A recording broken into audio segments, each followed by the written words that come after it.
to SSCB News. Today we're exploring the topic of South Korean education and how it harms or impacts the students that have to struggle and go through the system. This has been a rising problem in South Korea for decades, and to get a real-life example of what this looks like, we have reporter Victoria Hwang, who is on the streets of Seoul, interviewing teachers who work through this every single day. Here I am at Daechidong, where one of the biggest clusters of hagwons is located. Numerous students come and go on this road with heavy backpacks on their shoulders. According to the Korean Educational Development Institute, there are over 15,000 private institutions only in Seoul. Because of the rows of parents dropping off and picking up their children, there is always a traffic jam around this area. Also, over time, private institutions are targeting more and more younger kids. The South Korean Government Statistics Index revealed that the average yearly private education expenses for elementary students rose from 2 million won in 2007 to 5 million won in 2024. This number is comparable to middle or even high school students. In the same way, private education for preschoolers has been constantly increasing. As a result, over the past few years, 7-year-old exams have rapidly gained popularity. 7-year-old exams, or 칠세고시 in Korean, are level tests for 7-year-olds specifically, created by the 10 most popular hagwons, also known as the Big Ten. The exam determines hagwon admissions. Yet, because too many people wish to attend to the best hagwon, the competition is extremely intense. Therefore, the rigor is often too high for mere kindergarteners to be capable of. For a better insight on the topic, we interviewed a teacher from a famous English hagwon that employs 7-year-old exams. 칠세고시에 얼마나 많은 아이들이 응시하나요? 네, 정말 많이 합니다. 작년 10월에는 한 나흘 동안 한 1,200명 정도 아이들이 응시했던 걸로 기억합니다. 고시를 볼 때 인파가 많이 몰리나요? 네, 엄청 몰리는데요. 학생뿐만 아니라 학부모들도 학원 앞에서 바글바글 했습니다. 엘리베이터도 길가에서도 줄을 지어서 꽉 차 있었어요. 시험 형식은 어떻게 되어 있나요? 네, 저희 같은 경우에는 1차가 필기이고 2차가 인터뷰가 있습니다. 필기 시험에는 리딩, 라이팅, 그라마, 보캐블러리 이렇게 4개 영역으로 테스트하고요. 인터뷰는 10분 정도 자기소개와 간단한 프리토킹을 진행합니다. 문제 난이도는 어느 정도인가요? 학원 수준에 걸맞는 인재를 찾기 위해서는 시험 난이도 좀 어렵게 측정하죠. 저희 학원에 들어오고 싶어 하는 인파가 워낙 많아서 변별력 있게 색출하려면 레벨 테스트를 아주 어렵게 만들어서 진짜 잘하는 아이들을 찾아낼 수밖에 없어요. 쉽게 만들면 너도 통과할 테니까 레벨 테스트를 보는 의미가 없겠죠. 어찌됐든 공부 잘하는 애들은 아무리 어렵게 만들어도 또 그만큼 공부를 더 하니까 통과하게 되어 있었어요.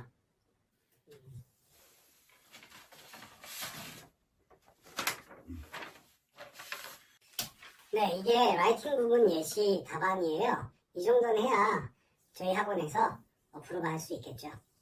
The example response that Mr. Lee provided us was far too long, organized, and sophisticated to believe that it was written by a preschooler. Not only did it have perfect spelling, grammar, and punctuation, but also had a proper essay writing structure with multiple well-designed paragraphs and transition words.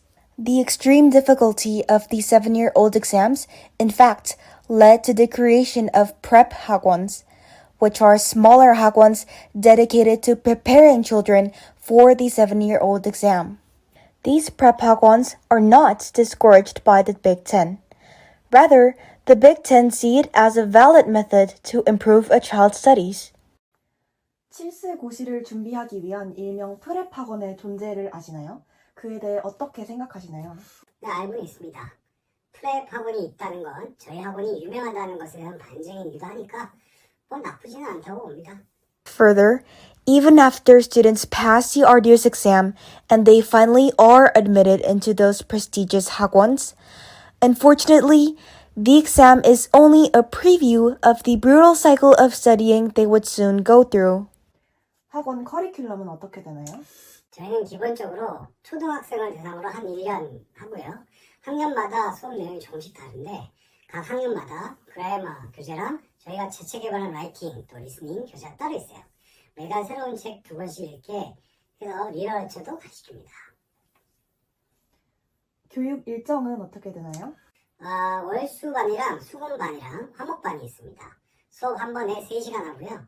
공휴일이나 대체 공휴일 등 쉬는 날에도 정상 수업합니다. 저희는 상점이랑 벌점 제도를 이용하고 있는데요. 상점은 시험 성적을 잘 받으면 주고요. 벌점은 아이 태도가 좋지 않을 때 아니면 성적이 기준 이하로 떨어졌을 때 주어집니다. 벌점이 생기면 부모님한테 경고 안내문도 가요. 벌점 이외에 다른 제도도 있나요? 네, 아이가 숙제를 안 해오면 그 숙제는 학원에 남아서 다 풀도록 하고 있어요. 그렇게 해서 숙제를 미리미리 하는 습관이 들게. 아이들이 규칙을 어겨서 벌점을 받게 되는 경우가 잦은가요? 사실 아이들도 다 알고 있습니다. 이 학원 들어오려고 자기가 얼마나 노력을 했어야 됐고 또 부모님들이 얼마를 투자했는지를 다 알고 있어서 열심히 하는 분위기예요. 오히려 벌점 받는 게 좀 드물기도 합니다. 감사합니다. Such intensive studying with long class hours, no break days, and piles of homework involves rote memorization of optimized templates for the best scores. Nevertheless, research found that this method of studying is mere cramming. It is a passive acceptance of a prepared information that does not require students' engagement. Hence, those templates are easily forgotten after a few weeks. Still, children are put under extreme pressure to perfectly memorize such templates, with consequences awaiting them for when they fail. Seemingly, this education-intensive environment is still prospering and is nowhere close to coming to an end. This was reporter Victoria Hwang. We have Seah, who is with a South Korean family that is enrolled in the system. Thank you, Sarah. To understand how South Korea's intense education system affects younger students, I have interviewed Ji-hoon, an 11-year-old attending a Korean school. Hi, Ji-hoon. Thank you for talking with me today. Can you tell me a little about your typical school day? I wake up at 6:30 in the morning. I go to school by 8. We finish around 2:30, but I don't go home then. I go straight to Kwon. I have math, English, and science class there. Wow, that's a long day. When do you usually get home? Around 9 or 10 at night. Then I still have homework. I finish everything by 11, sometimes midnight. That sounds really exhausting. How do you feel doing all of that every day? I feel really tired. My head hurts a lot, but I don't want to disappoint my parents. Everyone says we need to study hard to have a good future. Do you ever have time to play or relax? Not really. I miss playing outside with my friends. We used to play soccer after school, but now they're all too busy with studying, like me. Thank you, Ji-hoon, for participating in the interview. Ji-hoon's exhaustion, lack of sleep, and emotional stress are far from unique. A 2022 research study published in the Iranian Journal of Public Health found that Korean elementary school students with shorter sleep durations and limited physical activity experienced significantly higher stress levels. These findings mirror Ji-hoon's day-to-day reality, where there's long hours at school and hagwon's minimal rest and no time to play. To understand where the pressure comes from and why it continues, I turn to those shaping the students' routines the most, their parents. I interviewed with Ji-hoon's mother, who, like many others, believes academic discipline is essential for success. 인터뷰에 응해주셔서 감사합니다. 어머님이 아이에게 학업적으로 기대하는 바가 있나요? 한국은 교육이 다예요. 저는 지훈이가 반에서 상위권을 유지하길 바라거든요. 그러려면 학교 끝나고 학원을 가야 돼요. 지금 열심히 공부 안 하면 기회가 없을 수 있어요. 일각에서는 아이들이 쉬거나 놀 시간이 더 필요하다는 주장이 있는데요. 이에 대해선 어떻게 생각하시나요? 휴식도 중요하긴 한데 학생 시절은 짧고 경쟁은 치열합니다.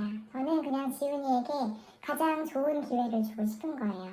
노는 건 나중에 사회 나가서도 할 수 있거든요. 그래서 저는 성공이 먼저입니다. 지훈이와의 인터뷰에서 아이가 높은 피로와 때로는 슬픔을 느낀다고 답했어요. 아이가 겪는 스트레스에 대해서는 어떻게 생각하시나요?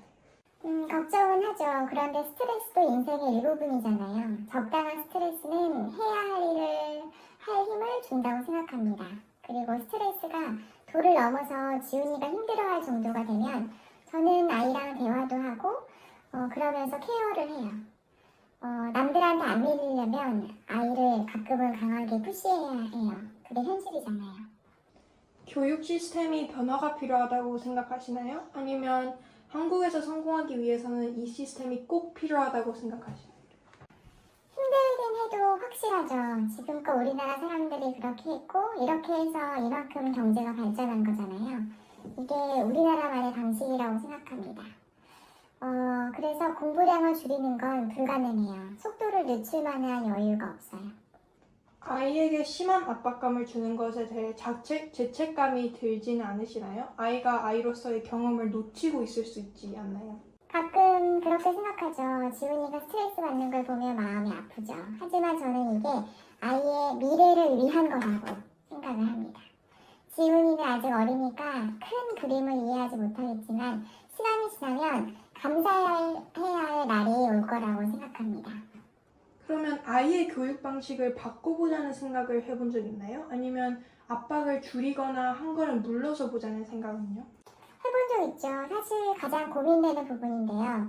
때로 너무 많은 걸 요구하는 게 아닌가 싶기도 하지만 또 그렇게 생각하다가 경쟁에서 뒤처질까 봐 걱정이 돼요. 언젠가는 더 나은 균형을 찾게 될 것 같지만 지금은 이게 최선이라고 생각합니다. 네, 인터뷰에 응해주셔서 감사합니다, 어머니. In South Korea, children as young as the age of 4 are already facing immense academic pressure, often attending private tutoring programs to get ahead. This belief in early education as the key to future success aligns with Mrs. Kim's perspective. While she sees this as necessary for Jihoon's future, such pressure can contribute to significant stress and burnout, especially when academic achievement is prioritized over emotional well-being. Joining me now is Dr. Ellie Ryu, a child psychologist at UC Berkeley Medical Center. Thank you for joining me, Professor. During your time teaching and studying the impacts of South Korean education, I'm sure you've looked into the specifics of the causes and effects of it. What are some prominent effects that you've seen on an individual scale regarding the system during your time in research? Hello, thank you for inviting me. Yes, there are undeniable harmful impacts that the system has. I can say that the South Korean education system, while highly successful in producing strong academic outcomes, comes with very serious consequences for young teenagers. One particular issue is that it has a very big impact on their mental health. A study by Seah Kim explored the connection between different types of stress and suicidal behaviors among Korean adolescents. The research found that academic achievement-related stress was significantly linked to increased instances of suicidal ideation and attempts among them. This highlights the fact that it's not just about students feeling overwhelmed during particular exams, but it's also the constant pressure that teachers and parents give that leads to chronic stress. At their age, teenagers should understand that failure is just a part of life, and they should take it as a learning opportunity. However, in environments like South Korea, academic failure is more connected with personal defeat, and it gives them a sense of shame. This ultimately results in long-term psychological effects on students that follow them until adulthood. Looking at it outside of an individual view, how has the system impacted people on a global scale? Well, on a more global scale, this education system has a very long-term impact on South Korean society. A study by Patrick Hultberg states that families with more resources and time can invest their money and time in private tutoring to enhance their children's academic performance. Private tutoring, in this case, refers to the additional education instruction outside of schools, often in one-on-one classes or small group classes with limited enrollment. These classes often cost hundreds or even thousands of dollars per month. A survey by the Ministry of Education revealed that households with children under 6 spent 815.4 billion won on private education between July and September in the previous year. Despite this high cost, parents often see these classes as a necessity. A key driver in this trend in South Korean education system, which emphasizes university entrance exams and test scores, make privileged families turn to private education as a way to secure an edge. Since these classes offer insider knowledge, such as breakdowns of upcoming exams or even recycled questions from the year before, it gives a very clear benefits to students who can attend. This creates a widening achievement gap where wealthier children have a distant advantage, thus reinforcing educational inequality in South Korea's already highly competitive academic environment. As a result, children from lower income households are often left behind, not due to lack of potential, but because they are not able to access the same level of academic support and opportunities. Over time, the cycle becomes very increasingly harder to break. I see. The negative effects seem to be more prominent and common in these cases. However, putting the harms aside, to what extent does this help their academic performance? Well, of course, it does help a lot. According to the Organization for Economic Cooperation and Development, during the PISA assessment, on average, Korean 15-year-olds score 515 points in reading compared to an average of 476, and in mathematics, they scored 527 points compared to an average of 472. These statistics show that South Koreans' strict academic standards do come with negative consequences, but also lead to very immensely good results. In fact, the country is often recognized as one of the top performing nations in global education rankings.